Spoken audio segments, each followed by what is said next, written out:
महाराज विक्रमादित्य के दरबार में ज्ञान, शौर्य और दानशीलता की मिसालें रोज घटती थीं। परंतु एक दिन कुछ ऐसा हुआ जिसने उनके धैर्य और बुद्धिमत्ता की कड़ी परीक्षा ली।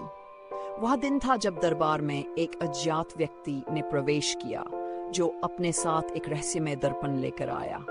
दरबार में बैठा वह व्यक्ति जादुई दर्पण दिखाते हुए बोला, महाराज, ये दर्पण केवल उन्हें ही सच्चाई दिखाता है जो अपने दिल से पूरी तरह ईमानदार है।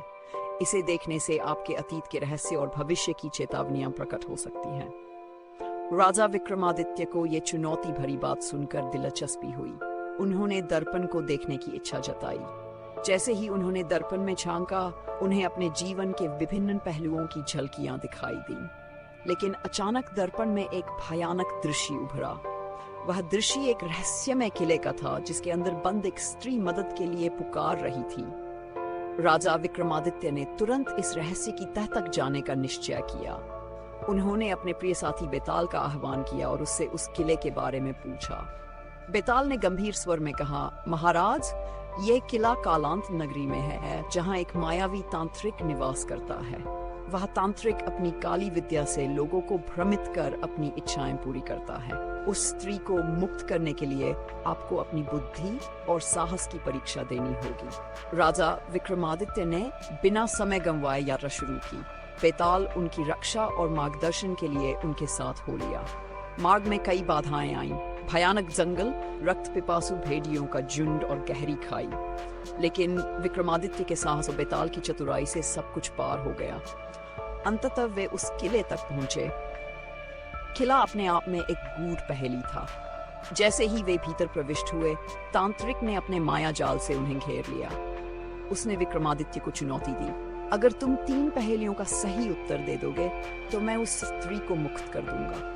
पहली पहेली थी, वह क्या है जो सुबह 4 पांव, दोपहर 2 पांव और शाम को 3 पांव पर चलता है? विक्रमादित्य ने तुरंत उत्तर दिया, मनुष्य। बचपन में वह हाथ पांव केवल चलता है, जवानी में अपने पैरों पर और वृद्धावस्था में छड़ी का सहारा लेता है। दूसरी पहेली थी, ऐसा कौन सा जल है जो पिया नहीं जा सकता? विक्रमादित्य ने मुस्कुराकर उत्तर दिया, समुद्र का जल। तांत्रिक ने तीसरी और अंतिम पहेली पूछी, ऐसा कौन सा जीव है जो बिना सांस लिए जिंदा रहता है? यह सुनकर विक्रमादित्य ने क्षण भर के लिए सोचा। बेताल ने धीरे से कान में कहा, मछली। विक्रमादित्य ने आत्मविश्वास के साथ उत्तर दिया।